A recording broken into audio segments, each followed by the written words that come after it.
Hello everyone, मेरा नाम प्रियांश है और आज के इस वीडियो में हम लोग बात करने वाले हैं डायबिटिक मेलाइटिस के बारे में। ठीक है। इनों की वीडियो थोड़ा सा लंबा होने वाला है, बट इस वीडियो के अंदर हम लोग डायबिटीज से रिलेटेड मैक्सिमम टॉपिक्स को कवर कर लेंगे। ठीक है। Let's come to the point. सबसे पहले हम लोग बात करेंगे कि इस वीडियो के कंटेंट्स क्या होने वाले हैं, यानी कि इस वीडियो के अंदर आपको किस किस टॉपिक के बारे में जानने के लिए मिलेगा। अगर आपकी रिक्वायरमेंट इन टॉपिक्स से फुलफिल नहीं हो रही है तो फिर आप लोग यूट्यूब पर कोई और वीडियो को प्रेफरेंस दे सकते हैं। ठीक है। तो सबसे पहले मैं अगर बात करूं कि इस वीडियो में हम लोग क्या बात करेंगे। ठीक है। Introduction, what is diabetes. उसके बाद में जर्नल एनाटॉमी। ठीक है। डायबिटीज क्या है? डायबिटीज एक डिसऑर्डर है रिलेटेड टू इंसुलिन।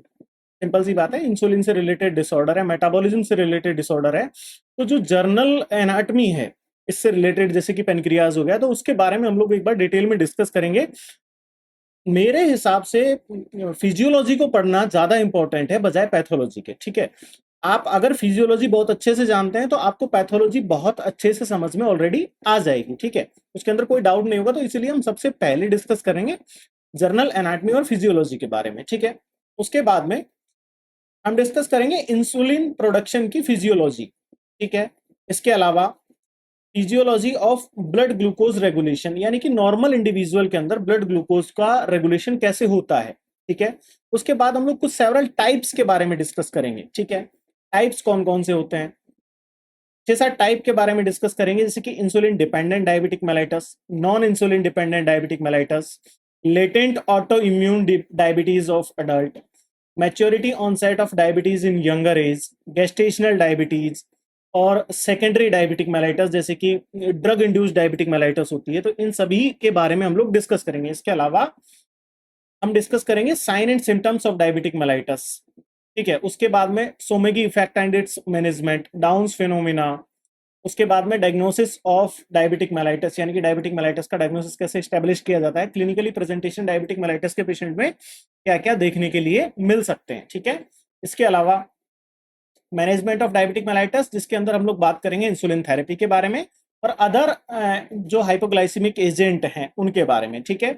इसके अलावा हम लोग डिस्कस करेंगे टाइप ऑफ सिंथेटिक इंसुलिन और कॉम्प्लिकेशंस ऑफ डायबिटिक मेलाइटस के बारे में। ठीक है। तो ये होगी journal info about the video. ठीक है। अगर इससे रिलेटेड आपको किसी टॉपिक के बारे में पढ़ना है तो आप लोग वीडियो कंटिन्यू कर सकते हैं, अदरवाइज आप ये वीडियो यहीं छोड़ सकते हैं। ठीक है। तो let's come straight to the point.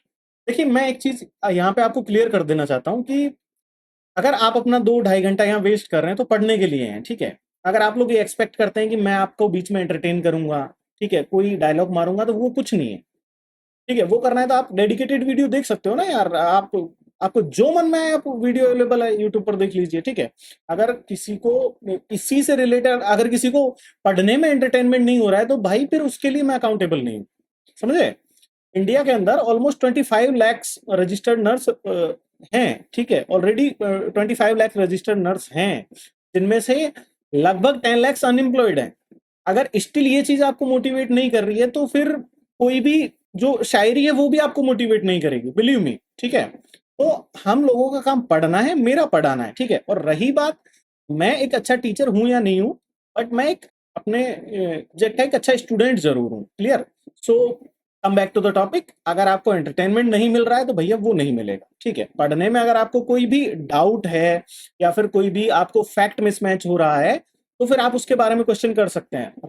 मैं पहले 1000 बार पढ़ता हूं, उसके बाद में कोई चीज पढ़ाता हूं। क्लियर? जितना भी डाटा, एक एक वर्ड जो मैं यहां लिख रहा हूं, वो किसी न किसी ऑथेंटिक सोर्स से लिया गया है। तो let's come to the point. ठीक है। सबसे पहले मैं बात करता हूं what is diabetic mellitus, introduction के बारे में कि डायबिटिक मेलाइटस क्या है। ठीक है। सो it is a group of metabolic disorders typically characterized by chronic hyperglycemia। Diabetes क्या होती है?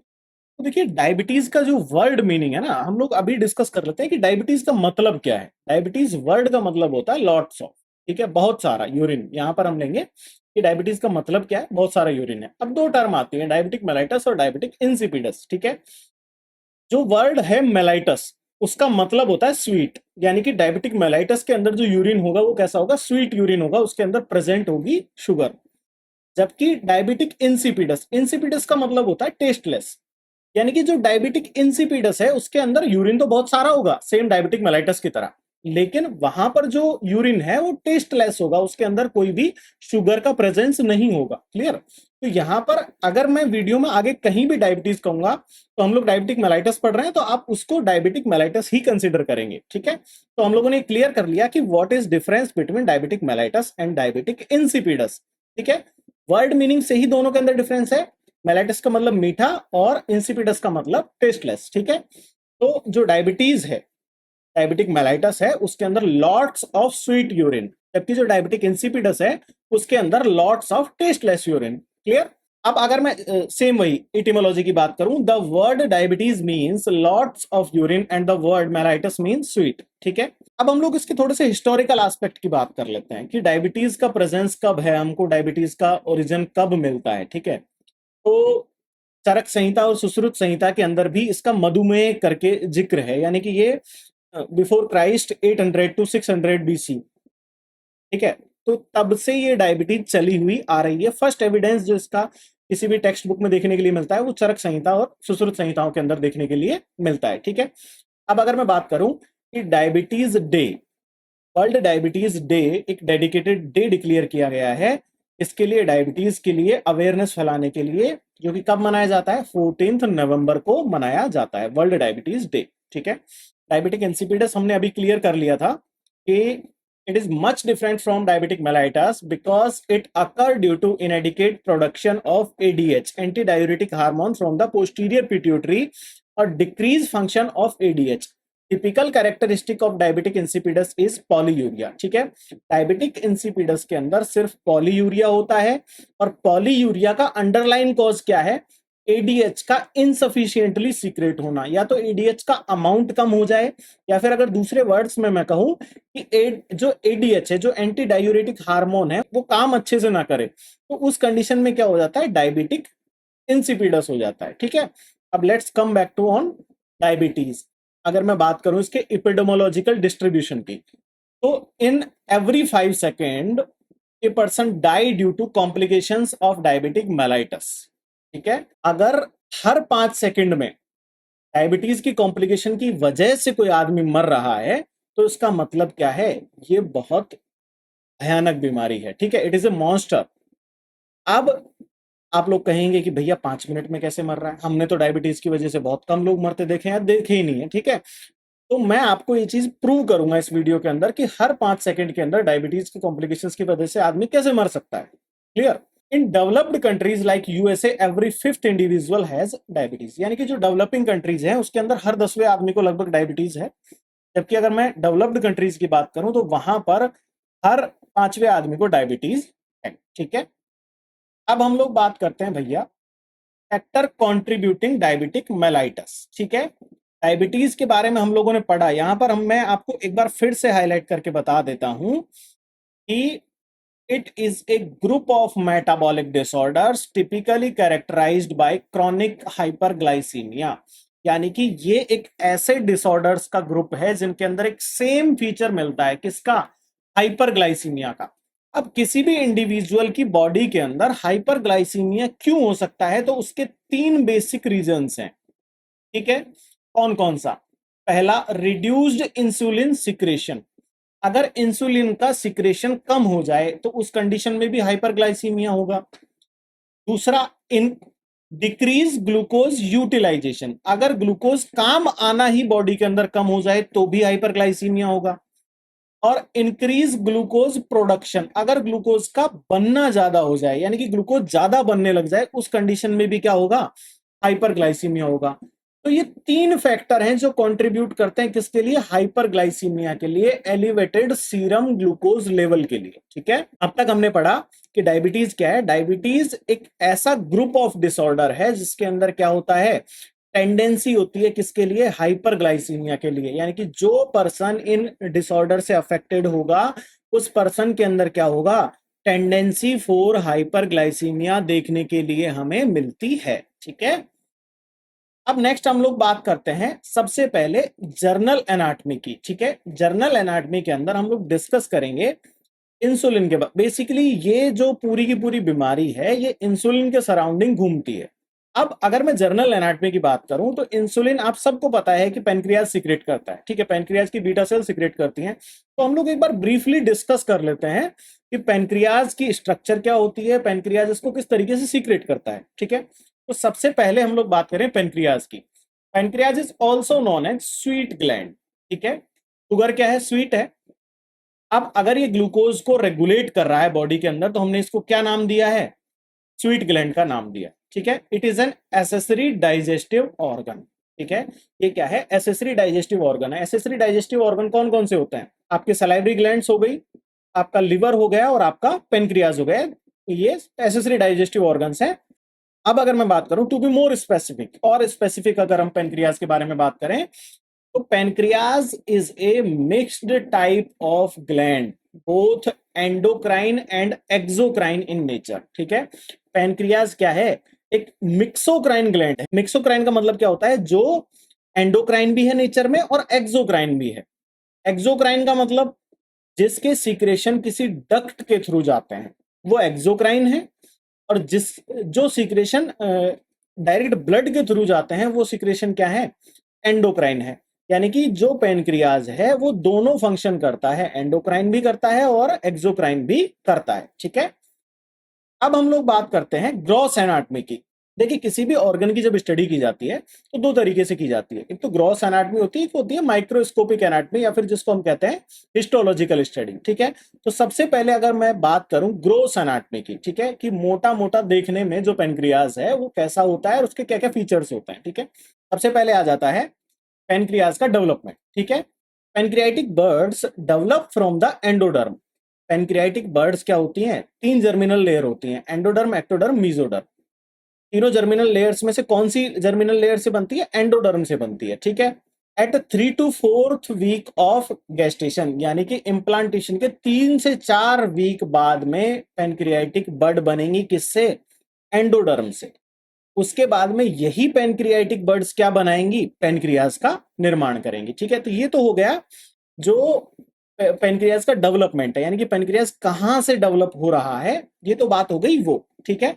अब मैं बात करता हूं साइज ऑफ पेनक्रियाज के बारे में कि भैया जो पेनक्रियाज है इसका साइज क्या होता है। देखिए, जो पेनक्रियाज की लेंथ है वो होती है 15 to 17 सेंटीमीटर, ठीक है। 15 से 17 सेंटीमीटर लेंथ होती है, 5 से 7 सेंटीमीटर विड्थ होती है, चौड़ाई होती है 5 से 7 सेंटीमीटर, और जो थिकनेस है वो होती है 2 से 3 सेंटीमीटर। नेक्स्ट मैं बात करता हूँ वेट ऑफ पेनक्रियाज की कि भैया पेनक्रियाज का वेट कितना होता है? 50 to 90 ग्राम्स, ठीक है। Colour reddish brown, almost every जो इंटरनल ऑर्गन्स है उनका रेडिश ब्राउन कलर ही होता है, ठीक है। शेप की बात करूं, लीफ लाइफ स्ट्रक्चर है, पत्ती के जैसी स्ट्रक्चर होती है, ठीक है।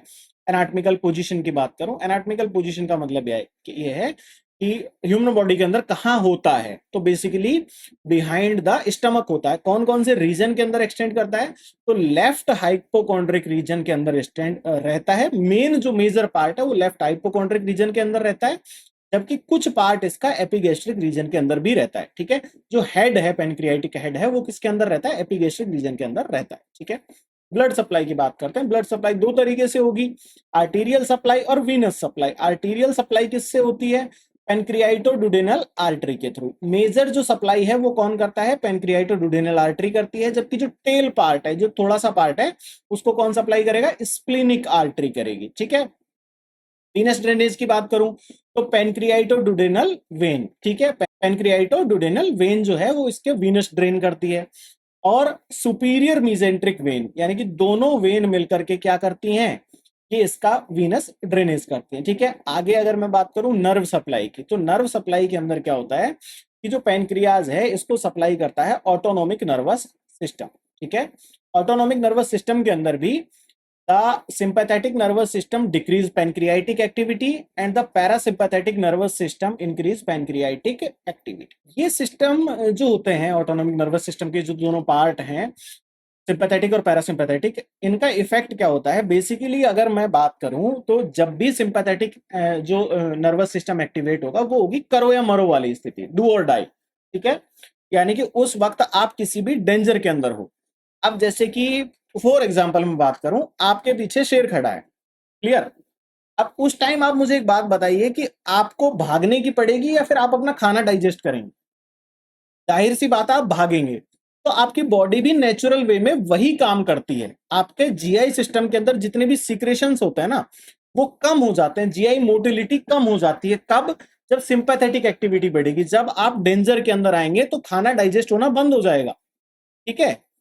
वहीं आप रिलैक्स होंगे, जब आप एक जगह बैठेंगे तो उस वक्त आपको भाई जो बचा हुआ काम है वो करना है, तो आपकी बॉडी नेचुरली क्या करेगी, फूड को डाइजेस्ट करने लगेगी। इसीलिए जहां पर बाकी ऑर्गन्स के साथ में सिंपैथेटिक एक्टिविटी उनके फंक्शन बढ़ा देती है, ठीक है, जैसे कार्डियक आउटपुट सिंपैथेटिक एक्टिविटी बढ़ा देगी, लेकिन जीआई मोटिलिटी और जीआई सिक्रेशंस को कम कर देगी। उसकी वजह यही है, नेचुरली जब आप एक तरीके से फाइट मोड में आते हैं तो उस वक्त डाइजेशन बंद हो जाता है, ठीक है। सेम पेनक्रियाज के साथ में, पेनक्रियाज के साथ में ऐसा क्यों है? क्योंकि जो पेनक्रियाज है ना, इसके अंदर से डाइजेस्टिव एंजाइम निकलते हैं। तो ये क्या करते हैं, डाइजेस्टिव एंजाइम है। अब जैसे पेनक्रियाटिक एक्टिविटी, जैसे ही गैस्ट्रो इंटेस्टाइनल एक्टिविटी कम होगी तो हमको पेनक्रियाटिक जूस की जरूरत क्या पड़ेगी, कम पड़ेगी। इसी वजह से नेचुरली जब सिंपैथेटिक सप्लाई बढ़ती है, यानी कि जब आप डेंजर की कंडीशन में आते हो, तो जो पेनक्रियाटिक जूस है उसका सीक्रेशन रिलेटिवली कम हो जाता है, क्योंकि उस वक्त आपको खाना डाइजेस्ट करने की जरूरत नहीं है, आपको वहां से भागने की जरूरत है। एट द सेम टाइम अगर आप रिलैक्स कंडीशन में हो तो पेनक्रियाटिक एक्टिविटी बढ़ेगी, आपकी बॉडी रिलैक्स है, तो उस कंडीशन में क्या होगा कि आपकी बॉडी जो बचे हुए काम है, जैसे कि फूड का डाइजेशन है, तो उसको करेगी। इस वजह से पेनक्रियाटिक जो एक्टिविटी है वो पैरासिम्पैथेटिक एक्टिविटी की वजह से बढ़ जाती है, ठीक है। अब हम लोगों ने ये बात कर ली है, यहां तक बात की हमने सबसे पहले डायबिटीज क्या होता है, डायबिटिक मेलाइटस क्या होता है और डायबिटिक इंसिपिडस क्या होता है। उसके बाद में हम लोगों ने बात की जर्नल एनाटमी या फिर ग्रॉस एनाटमी के बारे में, किसकी, पेनक्रियाज की के बारे में। अब हम लोग बात करते हैं हिस्टोलॉजी ऑफ पेनक्रियाज के बारे में, कि पेनक्रियाज कैसी कैसी सेल से मिलकर के बना हुआ है। इसको हम दूसरा नाम भी देते हैं माइक्रोस्कोपिक एनाटमी, ठीक है। अब बात करते हैं सबसे पहले हिस्टोलॉजी ऑफ पेनक्रियाज की, ठीक है। As we previously discuss that pancreas is a mixocrine gland, जैसा कि हमने पहले डिस्कस कर लिया है कि पेनक्रियाज क्या है, एक मिक्सोक्राइन ग्लैंड है। इसके अंदर दोनों फीचर होते हैं, एंडोक्राइन भी और एक्सोक्राइन भी। कुछ जो पार्ट है इसके सीक्रेशंस का वो तो किसके अंदर जाता है, ब्लड के अंदर डायरेक्टली जाता है, जबकि कुछ पार्ट किसके अंदर जाता है, डक्ट के थ्रू जाता है, ठीक है। तो ये क्या हुई, मिक्सोक्राइन ग्लैंड हुई। Thus, on the basis of its function, it is discussed in two broad categories, यानी कि दो भागों में हम लोग इस चीज को डिस्कस करेंगे। पहला एंडोक्राइन, पहला एक्सोक्राइन पेनक्रियाज और दूसरा एंडोक्राइन पेनक्रियाज, यानी कि पेनक्रियाज को हमने दो भागों के अंदर बांट लिया, एंडोक्राइन और एक्सोक्राइन पेनक्रियाज, ठीक है। सबसे पहले हम लोग बात करेंगे एक्सोक्राइन पेनक्रियाज की। एक्सोक्राइन जो पेनक्रियाज है वो क्या होता है, ठीक है। Pancreatic parenchyma is made up of acinar cells which made almost 98% part of the pancreas, ठीक है। जो एक्सोक्राइन पेनक्रियाज है वो बना होता है एचिनार सेल्स से। एचिनार सेल्स क्या होती हैं, पेनक्रियाटिक पेरेन्काइमा होती हैं। अब ये क्या करती हैं, 98% पार्ट बनाती हैं किसका, पेनक्रियाज का। Acinar cells are the functional and structural unit of exocrine pancreas. Exocrine pancreas की फंक्शनल और स्ट्रक्चरल यूनिट क्या होती है, एचिनार सेल्स होती है, ठीक है। अब नेक्स्ट हम लोग बात करते हैं इनके अंदर ऐसा क्या होता है जिसकी वजह से ये क्या करती हैं, डाइजेस्टिव एंजाइम सीक्रेट करती हैं, ठीक है। So these cells contain zymogen granules. इन सेल्स के अंदर क्या होता है, जाइमोजन ग्रेन्यूल्स पाए जाते हैं विच store and secret the digestive enzymes. तो क्या करते हैं, डाइजेस्टिव एंजाइम को सीक्रेट करते हैं और स्टोर करके रखते हैं। अब ये हर एचएनआर सेल्स के अंदर मिलते हैं। कौन कौन से एंजाइम ये सीक्रेट कर सकते हैं, वो होते हैं लाइपेज। लाइपेज क्या करता है, responsible for fat metabolism. Amylase responsible for carbohydrate digestion.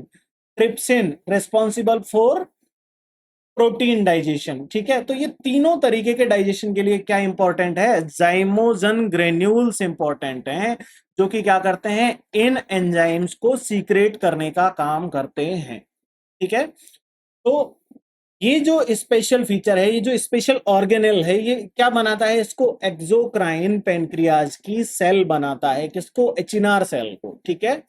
अब अगर मैं बात करूं ओवरऑल जो डाइजेशन है उसका 70% डाइजेशन इन्हीं एंजाइम्स के थ्रू होता है, जो कि क्या कर रही हैं, एचिनार सेल सीक्रेट कर रही हैं।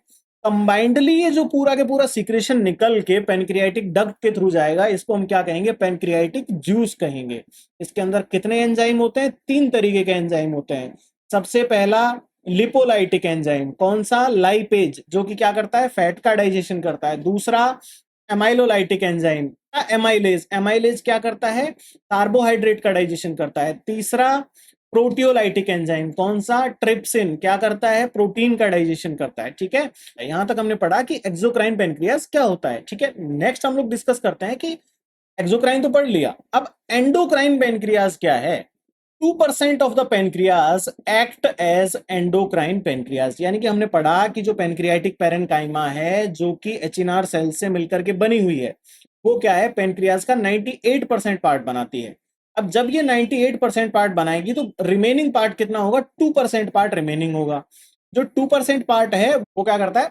वो as a endocrine pancreas feature करता है। ठीक है, अब हम बात करते हैं, आपने एक नाम सुना होगा, लैंगरहांस के आइसोलेट्स। ठीक है, जो इंसुलिन है वो beta cells of Langerhans isolate से सीक्रेट होती है। ठीक है, अब इसको क्यों कहा गया?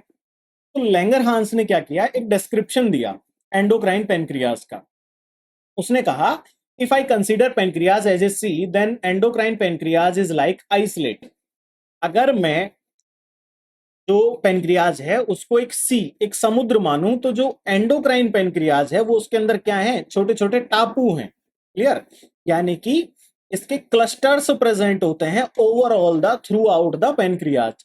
छोटी छोटी सेल्स प्रेजेंट होती हैं पेनक्रियाज के ऊपर, जिसको उन्होंने क्या कहा? पेनक्रियाटिक आइसोलेट्स कहा, लैंगरहांस के आइसोलेट्स कहा। ठीक है, अब जो पूरा के पूरा एक्सोक्राइन पेनक्रियाज था वो किससे बना हुआ था? एक सेल से बना हुआ था जिसको हमने नाम दिया एचिनार सेल्स। ठीक है, अब जो एंडोक्राइन पेनक्रियाज है इसके अंदर 4 तरीके की सेल्स पाई जाती हैं। कौन कौन सी पाई जाती हैं?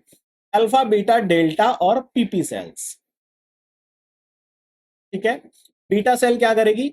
आपने अब तक ये पढ़ा होगा कि बीटा सेल क्या करती है? इंसुलिन सीक्रेट करती है, लेकिन बीटा सेल इंसुलिन के साथ में एमाइलिन भी सीक्रेट करती है। क्लियर? अल्फा सेल क्या करती है? ग्लूकागोन सीक्रेट करती है। डेल्टा सेल क्या करती है? सोमेटोस्टेटिन सीक्रेट करती है। पीपी सेल क्या करती है? पैनक्रियाटिक पॉलीपेप्टाइड्स का सीक्रेशन करती हैं। ठीक है, अब अगर मैं बात करूं बीटा सेल, तो बीटा सेल का सबसे ज्यादा नंबर होता है पेनक्रियाटिक टेल के अंदर, और जो अल्फा सेल है वो सबसे ज्यादा होती है पेनक्रियाटिक हेड के अंदर। ठीक है, अब वन बाय वन हम लोग डिस्कस करेंगे कि ये सेल्स क्या करती हैं, इनका जो सिक्रेशन निकल रहा है उस सिक्रेशन का रोल क्या है, वो जो सिक्रेशन है वो आपकी बॉडी में क्या काम करता है। ठीक है, सबसे पहले अगर मैं एक्सोक्राइन पेनक्रियाज की बात करूं तो ये जो है एचिनार सेल से मिलकर के बना हुआ है, जिससे एक डक्ट कनेक्टेड है। और ये जो डक्ट है ये क्या करती है? ये कैरी करती है किसको? इसके सिक्रेशंस को। ठीक है, वहीं दूसरी तरफ अगर मैं बात करूं एंडोक्राइन पेनक्रियाज की, तो यहां पर आपको कोई भी डक्ट देखने के लिए नहीं मिलेगी। यहां पर क्या है? बीटा सेल्स हैं, अल्फा सेल्स हैं, डेल्टा सेल्स हैं और पीपी सेल्स प्रेजेंट है। ठीक है, नेक्स्ट हम लोग बात करते हैं वन बाय वन कि ये जो चारों तरीके की एंडोक्राइन सेल्स प्रेजेंट है पेनक्रियाज के अंदर, इनका फीचर क्या क्या है। ठीक है, सबसे पहले मैं बात करूंगा अल्फा सेल्स की।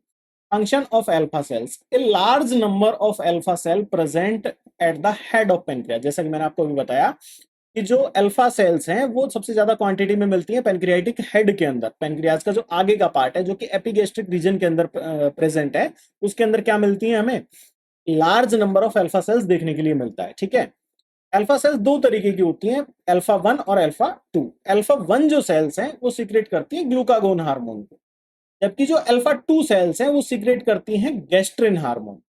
ठीक है, अब ग्लूकागोन के बारे में तो हम लोग डिस्कस कर लेंगे डिटेल में, यहां पर हम लोग डिस्कस करते हैं गैस्ट्रिन हार्मोन क्या करता है। Gastrin hormone basically gastric juice का सिक्रेशन बढ़ाता है। अब मैं बात करता हूं यहां पर एक क्विकली ब्रीफ समरी करते हैं जोलिंजर एलिसन सिंड्रोम की। जोलिंजर एलिसन सिंड्रोम के अंदर क्या होता है? पेनक्रियाटिक हेड के अंदर एक ट्यूमर बन जाता है। जब हेड के अंदर ट्यूमर बन जाएगा तो हेड के अंदर कौन सी सेल प्रेजेंट है? हेड के अंदर maximum number of alpha cell present है। तो वहां पर क्या होगा कि अल्फा 2 सेल्स की ओवर ग्रोथ किसको सीक्रेट करेगी? गैस्ट्रिन हार्मोन को सीक्रेट करेगी। पैनक्रियाटिक हेड की जो अल्फा सेल्स हैं जो कि ट्यूमर में प्रेजेंट है, ट्यूमर के अंदर बहुत ज्यादा नंबर ऑफ सेल्स प्रेजेंट होंगी, तो वो क्या करेंगी? गैस्ट्रिन हार्मोन का लार्ज अमाउंट सीक्रेट करेंगी। अब उसकी वजह से क्या होगा, अल्सरेशन होगा और गैस्ट्रिक जूस जो है वो बहुत ज्यादा क्वांटिटी में बनेगा, GERD होगा, इसोफेजियल अल्सरेशन हो जाएगा। तो इस तरीके की चीजें देखने के लिए मिलती हैं किसके अंदर, जोलिंजर एलिसन सिंड्रोम के अंदर। ठीक है, अब हम लोग बात करते हैं फंक्शंस ऑफ बीटा सेल के बारे में कि बीटा सेल क्या करती है। A large number of beta cell present in the tail of the pancreas, जैसे कि हम लोगों ने डिस्कस कर लिया कि जो बीटा सेल है उसका एक लार्ज अमाउंट किसके अंदर प्रेजेंट होता है, पेनक्रियाज की टेल के अंदर प्रेजेंट होता है। ठीक है, वहीं जो बीटा सेल है इसकी जो रफ एंडोप्लाज्मिक रेटिकुलम है ये क्या करती है, ये इंसुलिन को प्रोड्यूस करती है, इंसुलिन का सिंथेसिस करती है। ठीक है, किसकी हेल्प से, जिंक मिनरल की हेल्प से। वहीं दूसरी तरफ magnesium and selenium minerals decrease insulin resistance. देखिए जो कोई भी एंजाइम है उसके फंक्शन के लिए उसके जो रिसेप्टर्स हैं उनका फंक्शन करना बहुत जरूरी होता है। अब इंसुलिन जो रिसेप्टर्स होते हैं उनकी एडिकेसी और उनकी एफिकेसी को बनाए रखने के लिए क्या जिम्मेदार है, मैग्नीशियम और सेलेनियम जिम्मेदार होते हैं। ठीक है, तो ये क्या करते हैं, अगर जो इंसुलिन रिसेप्टर है वो काम नहीं करेगा तो चाहे आप कितना भी इंसुलिन बना लीजिए उसका कोई मतलब नहीं रहेगा। तो इंसुलिन रिसेप्टर की एफिकेसी को बनाए रखने के लिए क्या जरूरी है, मैग्नीशियम और सेलेनियम जरूरी है।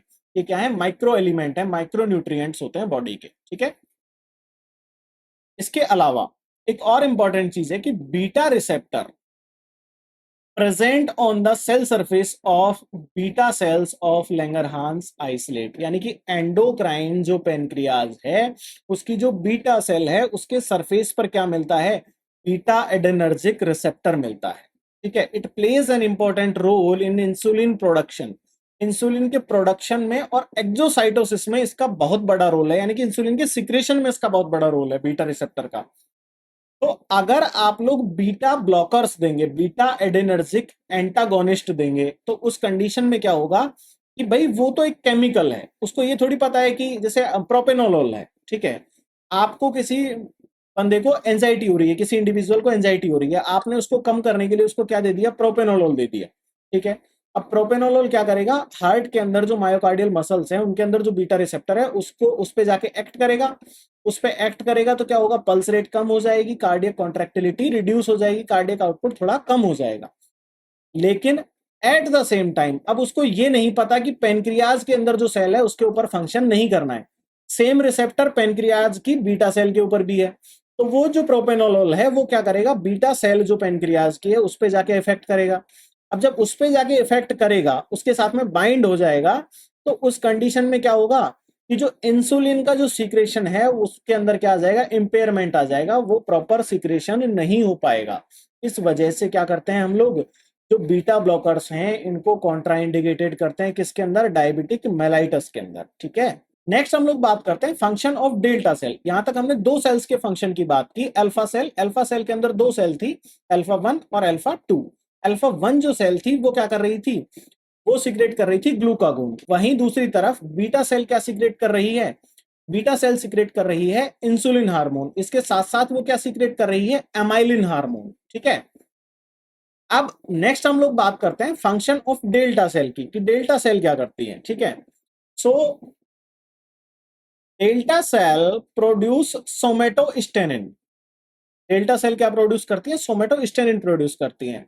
In the pancreas it act as a local regulator of alpha and beta cell function. ठीक है, जो लोकली जो इसका इफेक्ट है सोमेटोस्टेरोन का, लोकली का मतलब क्या है कि जो जो डेल्टा सेल है वो कहां प्रेजेंट है, पेनक्रियाज के अंदर प्रेजेंट है। अब जब वो पेनक्रियाज के अंदर प्रेजेंट है और लोकल इफेक्ट प्रोड्यूस करेगी तो किसके ऊपर इफेक्ट प्रोड्यूस करेगी, पेनक्रियाज के सेल्स के ऊपर इफेक्ट प्रोड्यूस करेगी। कौन कौन सी सेल के ऊपर इफेक्ट प्रोड्यूस करेगी, तो अल्फा और बीटा के ऊपर प्रोड्यूस करेगी। अल्फा सेल का काम क्या है, अल्फा सेल का काम है ग्लूकागोन है उसका सिक्रेशन करना, तो ये उसके सिक्रेशन को कम ज्यादा करता है। ठीक है, दूसरी तरफ बीटा सेल का काम क्या है, इंसुलिन का सिक्रेशन करना, तो ये क्या करेगा, इंसुलिन के सिक्रेशन को भी अफेक्ट करता है। कौन, सोमेटोस्टेनिन, इसका लोकली जो एक्ट है वो ये है। जबकि जो सोमेटोस्टेनिन है ये अदर जगह से भी सीक्रेट होता है, जैसे कि हाइपोथैलेमस हो गया, सेंट्रल नर्वस सिस्टम हो गया, पेरिफेरल नर्वस सिस्टम हो गया, या फिर गैस्ट्रोइंटेस्टाइनल ट्रैक्ट हो गया। ठीक है, अब इसका अदर एक्ट क्या है, जो सोमेटोस्टेनिन है वो क्या है, एक स्ट्रॉन्ग इनिबिटर है किसका, ग्रोथ हार्मोन का और टीएसएच का, थायराइड स्टिमुलेटिंग हार्मोन का, इन दोनों का क्या है, एक स्ट्रॉन्ग इनहिबिटर है। कौन? जो सोमेटोस्टेनिन है वो। ठीक है, अब हम लोग बात करते हैं फंक्शन ऑफ पीपी सेल्स। ठीक है, इसको दूसरा नाम भी दिया गया है एफ सेल्स। तो पीपी सेल का फंक्शन क्या है? ये सीक्रेट करती है पेनक्रियाटिक पॉलीपेप्टाइड। पेनक्रियाटिक पॉलीपेप्टाइड क्या करता है? जो जीआईटी का मूवमेंट है उसको इनिबिट करता है। ठीक है, इसके अलावा जो पेनक्रियाटिक सीक्रेशंस हैं या फिर गॉल ब्लैडर के कॉन्ट्रैक्शंस हैं, इनको भी अफेक्ट करता है। कौन?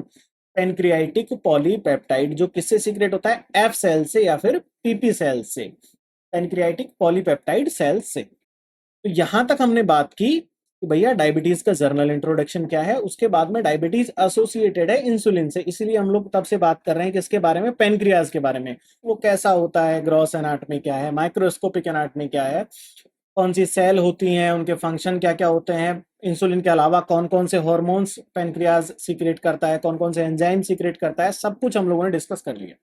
ठीक है, अब जो मेन मुद्दे की बात है इंसुलिन है, उसके बारे में हम लोग बात करते हैं कि इंसुलिन क्या है। सो इंसुलिन क्या है? हार्मोन है, और किससे बना हुआ है? प्रोटीन से बना हुआ है, एमिनो एसिड से बना हुआ है, तो इसीलिए क्या है ये? एक प्रोटीन हार्मोन। ठीक है, कितने एमिनो एसिड होते हैं? 51 एमिनो एसिड होते हैं किसके अंदर? मैच्योर इंसुलिन के अंदर। ठीक है, जो प्रॉपर इंसुलिन है, इंसुलिन की मैच्योरेस्ट फॉर्म है, उसके अंदर होते हैं। ठीक है, इंसुलिन के अंदर दो चेन होती हैं, अल्फा चेन और बीटा चेन। अल्फा चेन के अंदर 21 एमिनो एसिड होते हैं और बीटा चेन के अंदर 30 एमिनो एसिड होते हैं। ठीक है, इंसुलिन प्रोडक्शन रेट की अगर मैं बात करूं तो ह्यूमन के अंदर इंसुलिन प्रोडक्शन रेट क्या है? 0.22 0.5 इंटरनेशनल यूनिट पर केजी पर डे। ठीक है, या फिर दूसरे वर्ड्स में कहूं 18 से 40 इंटरनेशनल यूनिट पर डे होती है। साहब इतनी वेरी कैसे करती है? किसी आदमी के अंदर 40 भी होगी, किसी के अंदर 18 भी होगी।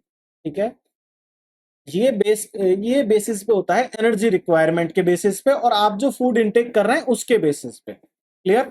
डाटा जितना भी आपको मिलेगा सब वैलिडेटेड सोर्स से मिलेगा, कुछ भी हवा में बातें यहां मैं नहीं करने आया हूं। ठीक है, it is single anabolic hormone of human body. ठीक है, आपकी बॉडी के अंदर एकमात्र एनाबॉलिक हार्मोन कौन सा है? इंसुलिन है। एनाबॉलिज्म क्या होता है? हम लोग एक बात करते हैं मेटाबॉलिज्म की, तो मेटाबॉलिज्म के अंदर दो चीजें आती हैं, एनाबॉलिज्म और कैटाबॉलिज्म। कैटाबॉलिज्म का मतलब क्या होता है? एक मॉलिक्यूल टूटा और एनर्जी प्रोड्यूस हुई। जबकि एनाबॉलिज्म का मतलब क्या होता है? दो मॉलिक्यूल जुड़े और एनर्जी प्रोड्यूस हुई। तो इंसुलिन क्या करता है? इंसुलिन ग्लूकोज के अपटेक को बढ़ाता है। ग्लूकोज से जब ग्लाइकोजन बनता है और एनर्जी प्रोड्यूस होती है, तो वो किसकी वजह से होती है? इंसुलिन की वजह से होती है। और आपकी बॉडी के अंदर एकमात्र एनाबॉलिक हार्मोन कौन सा है? इंसुलिन है, जिसकी वजह से दो मॉलिक्यूल जुड़ते हैं और उसके बाद में एनर्जी प्रोड्यूस करते हैं। ठीक है, इंसुलिन क्या है? हीट लेबाइल हार्मोन है। हीट लेबाइल हार्मोन क्यों है? क्योंकि ये प्रोटीन हार्मोन है। अगर हीट यानी कि टेम्परेचर को अगर आपने अल्टर कर दिया तो वहां पर क्या होगा? प्रोटीन का डिनेचुरेशन हो जाएगा, और जब प्रोटीन डिनेचुरेशन हो जाएगा तो क्या होगा? वो काम नहीं करेगी। इसीलिए जो इंसुलिन है ये ओरली कंज्यूमेबल भी नहीं है। जब आप इसको मुंह से खाओगे तो उसके बाद में क्या होगा? ये पेट में जाके डाइजेस्ट हो जाएगा आपके। सिंपल, इसीलिए इसको ओरल फॉर्म में अभी तक नहीं लिया जा सका है। बाकी कुछ रिसर्च चल रही है, ओरल इंसुलिन भी अंडर ट्रायल है। ठीक है, उसकी कुछ फॉर्म है, मॉडिफिकेशन करके और ओरल इंसुलिन भी तैयार किया जा रहा है। ठीक है, अब हम लोग बात करते हैं कि आपने पढ़ा होगा, हमने भी आपको बताया कि टाइप 1 टाइप 2 डायबिटीज होती है।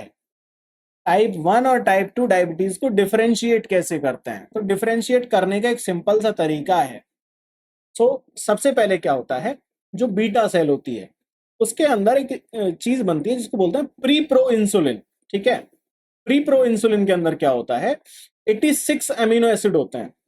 बीटा सेल की जो रफ एंडोप्लाज्मिक रेटिकुलम है उसके अंदर एक प्रोडक्ट बनता है, कुछ मिनरल विनरल का झोल करके। अगर इतना डिटेल में हम जाएंगे तो महीने भर में डायबिटीज कंप्लीट नहीं होगा।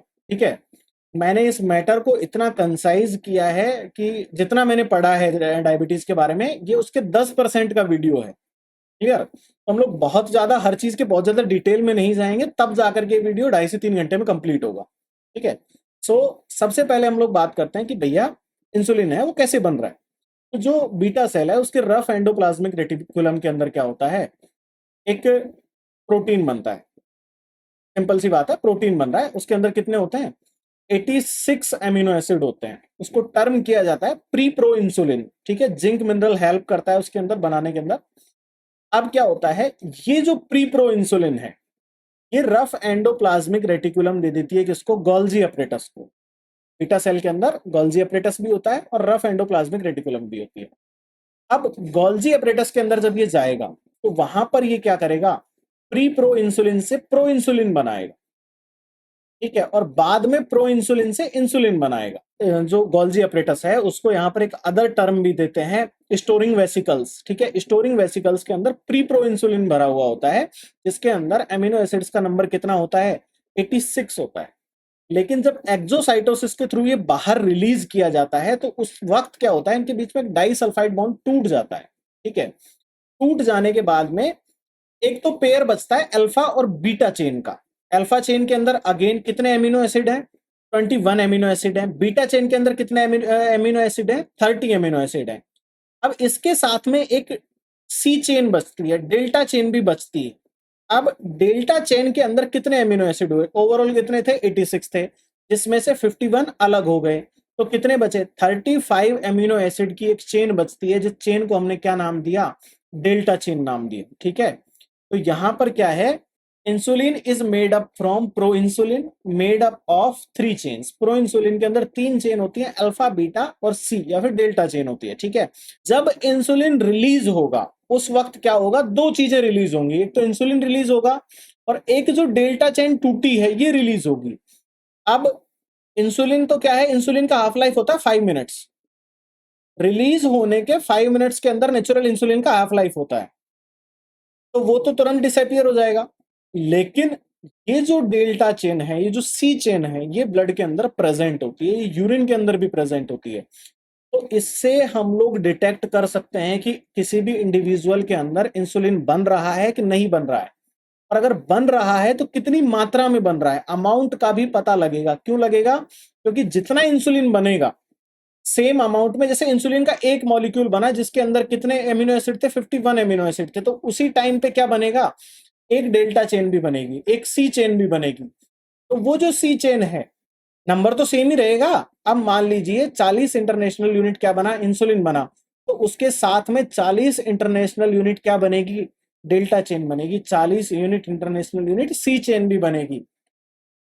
तो अगर हमको पता लगाना है कि टाइप 1 है या टाइप 2 है, तो अगर इंसुलिन बन रहा है, ठीक है, अभी के लिए आप ट्रस्ट कर लीजिए, हम लोग आगे बहुत डिटेल में डिस्कस करने वाले हैं कि टाइप 1 क्या है, टाइप 2 क्या है।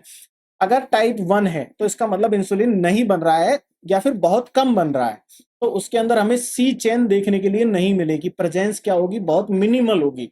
जबकि टाइप 2 के अंदर क्या है, सी चेन की प्रेजेंस बहुत ज्यादा होगी। ठीक है, C chain contain 35 amino acids. If C chain present in the urine, it indicate type 2, यानी कि इंसुलिन बन रहा है। अगेन टाइप 2 के अंदर इंसुलिन बनता है, टाइप 1 के अंदर एब्सोल्यूट एफिशिएंसी होती है या फिर बहुत कम बनता है। ठीक है, if C chain absent in urine it indicate type 1 diabetes. ठीक है, नेक्स्ट हम लोग बात करते हैं इंसुलिन के बायोसिंथेसिस की, कि भैया इंसुलिन जो है तो उसका बायोसिंथेसिस कैसे होता है। वैसे हम लोगों ने इसको अभी डिस्कस कर लिया है, फिर भी एक अलग हेडिंग में हम लोग इसको डिस्कस कर लेते हैं इंसुलिन के बायोसिंथेसिस को। Insulin produced by the beta cell of pancreatic isolate is initially synthesised as a single chain 86 amino acid precursor polypeptide pro insulin. Line का सीधा सा मतलब यही है कि जो सबसे पहला प्रोडक्ट बनता है रफ एंडोप्लाज्मिक रेटिकुलम के द्वारा, उसके अंदर क्या होता है, 86 एमिनो एसिड प्रेजेंट होते हैं। इसको क्या कहते हैं, प्री प्रो इंसुलिन कहते हैं। उसके बाद में क्या होता है, ये प्री प्रो इंसुलिन क्या करता है, रेज करता है प्रो इंसुलिन को। स्ट्रक्चरल चेंजेस के अंदर सिर्फ इतना आता है कि उसके अंदर क्लीवेज डेवलप होने लग जाता है। ये मॉलिक्यूलर बेस पे बात चली जाती है, इतना डिटेल में हम लोग नहीं जाएंगे। सिर्फ आप इतना याद रखिए कि प्री प्रो इंसुलिन से क्या बनेगा, प्रो इंसुलिन बनेगा। और ये स्टेप हो का रहा है, ये स्टोर हो रहा है स्टोरेज वेसिकल। स्टोरेज वेसिकल के अंदर ये प्रोसेस हो रहा है और स्टोरेज वेसिकल को क्या है, गोल्जी बॉडी है, ठीक है। अब यहां पर जो प्रो इंसुलिन है वो कन्वर्ट हो जाएगा insulin and C peptide through a peptide cleavages. जो डिटैचमेंट हो रहा है एमिनो एसिड की चेन के अंदर उसको पेप्टाइड क्लीवेज कहते हैं। तो उसके अंदर जब क्लीवेज आएगा वो जब टूटेगी तो इसके बाद में क्या बनेंगी, दो चीजें बनेंगी। एक तो इंसुलिन बनेगा जिसके अंदर क्या प्रेजेंट है, अल्फा बीटा चेन प्रेजेंट है, उसके साथ में एक सी चेन डिटैच हो जाएगी। तो अभी हम लोगों ने डिस्कस कर लिया कि जितनी अल्फा बीटा चेन बनेगी उतनी क्या बनेगी, सी चेन बनेगी। जितना इंसुलिन बनेगा उतनी ही सी चेन बनेगी। अब अगर आपकी बॉडी के अंदर सफिशियंट अमाउंट में इंसुलिन बन रहा है तो आपके यूरिन के अंदर सफिशियंट अमाउंट में क्या प्रेजेंट होगा, सी चेन प्रेजेंट होगी, ठीक है। C peptide is a connecting peptide that connect alpha and beta chains, ठीक है। और मॉलिक्यूलर स्पेसिफिकेशंस की बात करें तो जो अल्फा और बीटा चेन है उनको कनेक्ट करके रखती है सी चेन। ये दोनों के दोनों चेन से डिटैच हो जाती है। तो उस कंडीशन जब सिक्रेशन होता है इंसुलिन का तो ये दोनों के दोनों जो चेन्स हैं उनसे डिटैच हो जाती है। यहाँ पर हम लोगों ने एक फ्लो चार्ट भी दे रखा है। सबसे पहले क्या बनेगा, प्री प्रो इंसुलिन बनेगा। साइट ऑफ प्रोडक्शन क्या होगी, rough endoplasmic reticulum of beta cell of pancreatic isolate, ठीक है। उसके बाद में प्रो इंसुलिन बनेगा। इसकी साइट ऑफ प्रोडक्शन क्या है, कहाँ बनेगा, ये बनेगा सिक्रेटरी वेसिकल, स्टोरेज वेसिकल, जिसका दूसरा नाम क्या है, गोल्जी बॉडी है, उसके अंदर बनेगा। वहीं पर क्या बनेगा, इंसुलिन बनेगा। किससे, पेप्टिक क्लीवेज से। और ये जब बाहर निकलेगा तो एक प्रोसेस होगा एक्सोसाइटोसिस, उसके थ्रू ये बाहर निकल जाएगा सेल से, ठीक है। तो यहां तक हम लोगों ने डिस्कस कर लिया कि भैया इंसुलिन का बायोसिंथेसिस क्या होता है, इंसुलिन होता क्या है बेसिकली। तो आप बायोसिंथेसिस तो पढ़ लिया, अब सीक्रेशन कैसे हो रहा है इंसुलिन का। बेसिकली वो मैंने यहाँ लिखा नहीं है बट फिर भी मैं एक बार थोड़ा सा ब्रीफली डिस्कस कर लेता हूँ, 2-4 मिनट का टॉपिक है। हमने अभी तक डिस्कस किया कि इंसुलिन कहाँ बना, रफ एंडोप्लाज्मिक रेटिकुलम के अंदर बना। जिसके अंदर क्या स्टेज बनी इंसुलिन की, प्री प्रो इंसुलिन बना। वहां से वो निकल करके कहाँ गया, गोल्जी बॉडी के अंदर गया, फिर सिक्रेटरी वेसिकल के अंदर गया। वहां पर उससे मैच्योर इंसुलिन बना। अब ये तो बात हो गई इंसुलिन बनने की। इंसुलिन बाहर कैसे निकलेगा, देखिए इंसुलिन बाहर निकलेगा, आपको 3 चैनल याद करने पड़े, ठीक है।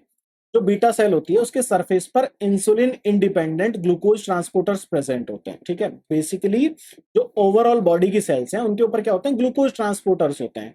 लेकिन ये काम तब करते हैं जब इनको इंसुलिन स्टिमुलेट करता है।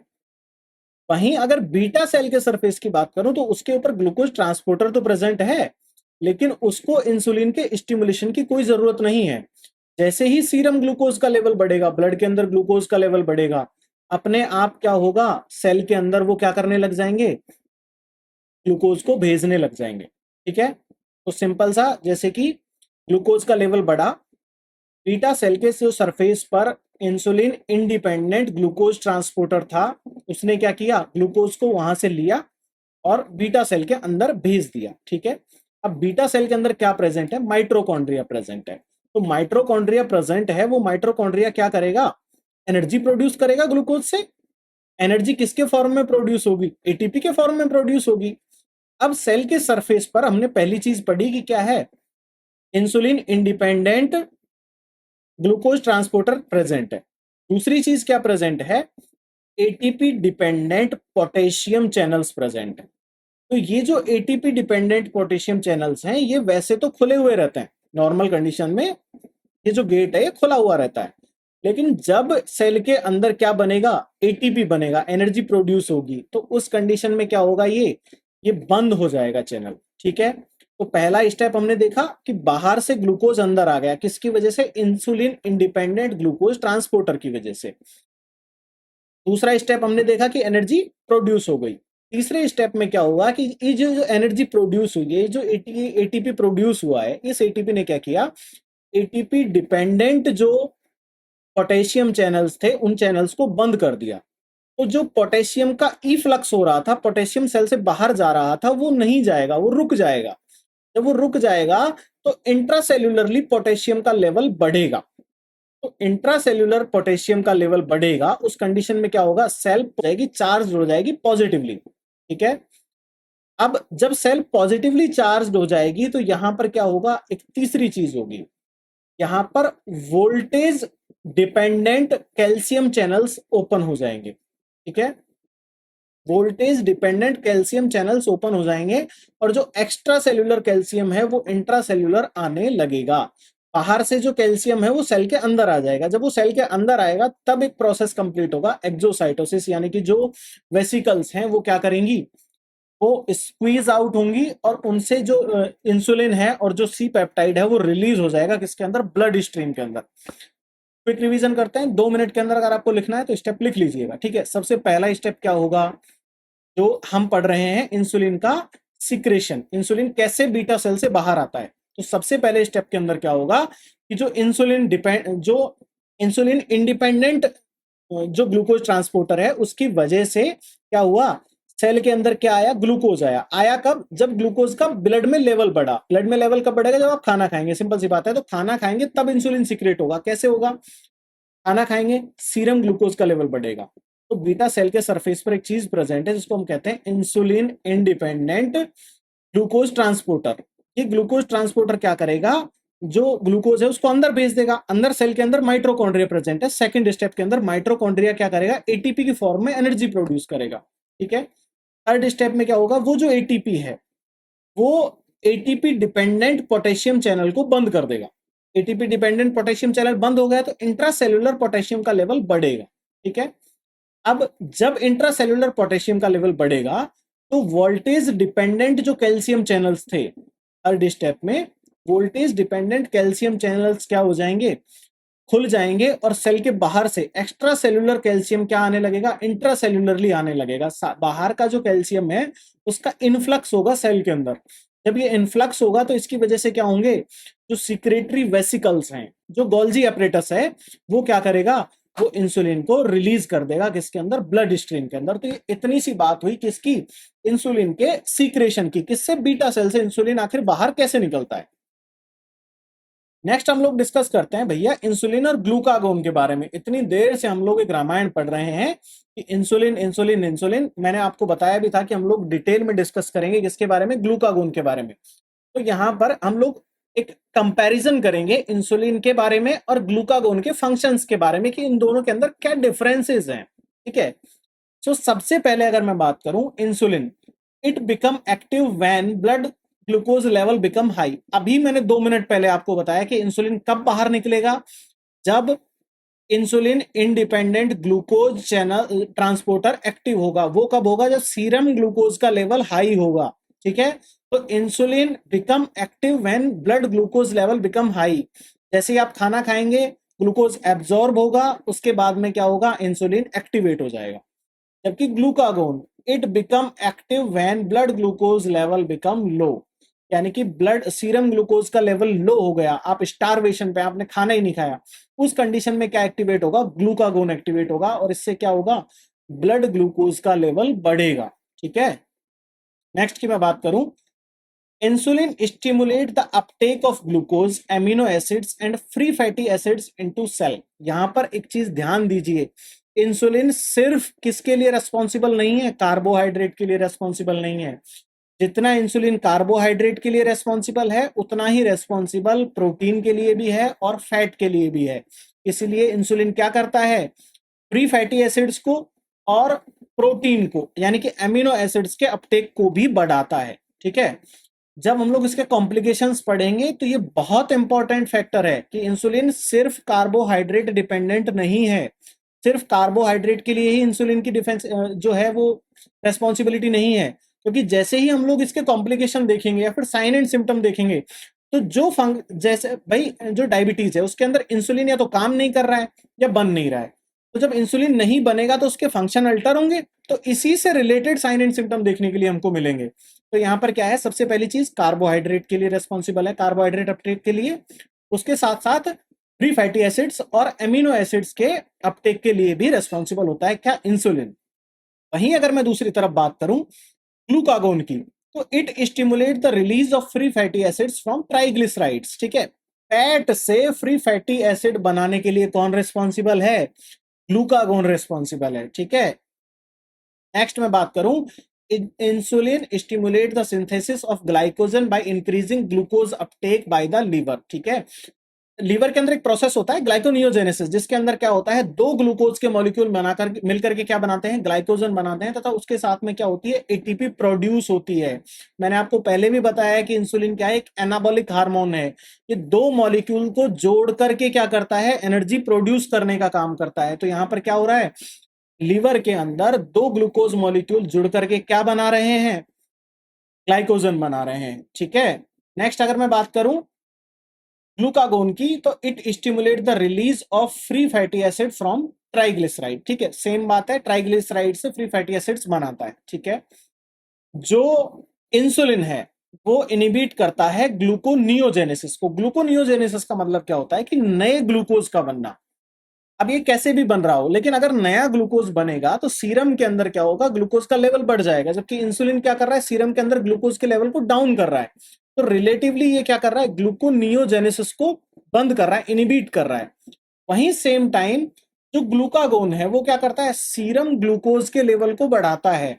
It stimulate gluconeogenesis and release of glucose from the liver. ठीक है, तो ये क्या करता है, लीवर के अंदर ग्लूकोनियोजेनेसिस करता है, जिसकी वजह से क्या होता है, ग्लूकोज रिलीज होता है किसके अंदर, लीवर के अंदर। ठीक है, नेक्स्ट अगर मैं बात करूं, insulin stimulate the Uptake and storage of glucose in skeletal muscle. ठीक है, इंसुलिन क्या करता है, स्केलेटल मसल्स के थ्रू ग्लूकोज के स्टोरेज और अपटेक को बढ़ाता है। दूसरी तरफ ग्लाइकोजन का जो स्केलेटल मसल्स हैं उनके ऊपर कोई इफेक्ट नहीं होता है। ठीक है, और क्या करता है insulin, it stimulate the uptake of amino acids by body cells.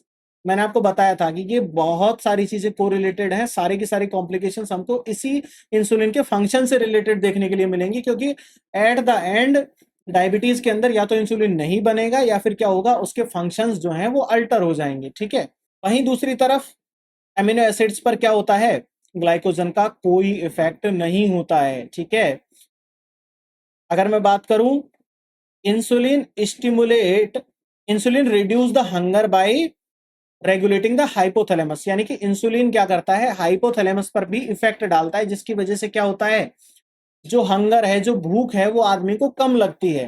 जबकि ग्लाइकोजन का हाइपोथैलेमस के ऊपर कोई इफेक्ट नहीं होता है। ठीक है, insulin deficiency cause type 1 and type 2 diabetic mellitus. Insulin की डेफिशिएंसी की वजह से डायबिटीज टाइप 2 होगा या फिर डायबिटीज टाइप 1 होगा।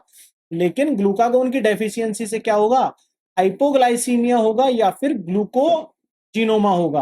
हाइपोग्लाइसीमिया यानी कि सीरम जो ग्लूकोज है उसका लेवल डिक्रीज हो जाएगा, या फिर सीरम ग्लाइकोजन का लेवल बढ़ जाएगा। दोनों कंडीशंस में क्या के लिए क्या रेस्पॉन्सिबल होगा, ग्लूकागोन की डेफिशिएंसी रेस्पॉन्सिबल होगी। इसके साथ साथ एक सबसे इंपॉर्टेंट चीज निकल करके आती है कि insulin decrease serum calcium, potassium and magnesium level. ठीक है, इंसुलिन सीरम कैल्शियम का लेवल कम करता है, पोटेशियम का लेवल कम करता है और मैग्नीशियम का लेवल कम करता है। मैंने आपको अभी बायोसिंथेसिस में समझाया था कि भैया पोटेशियम एक्स्ट्रा सेल्यूलरली जाना बंद हो जाएगा जब इंसुलिन सीक्रेट होगा, और कैल्शियम क्या होगा, इंट्रासेल्यूलरली जाएगा, और मैग्नीशियम क्या करेगा, इंसुलिन के रिसेप्टर की एफिकेसी को बढ़ाएगा। इस वजह से इन तीनों का लेवल क्या हो जाता है, ब्लड में कम हो जाता है जब क्या करता है, इंसुलिन एक्ट करता है।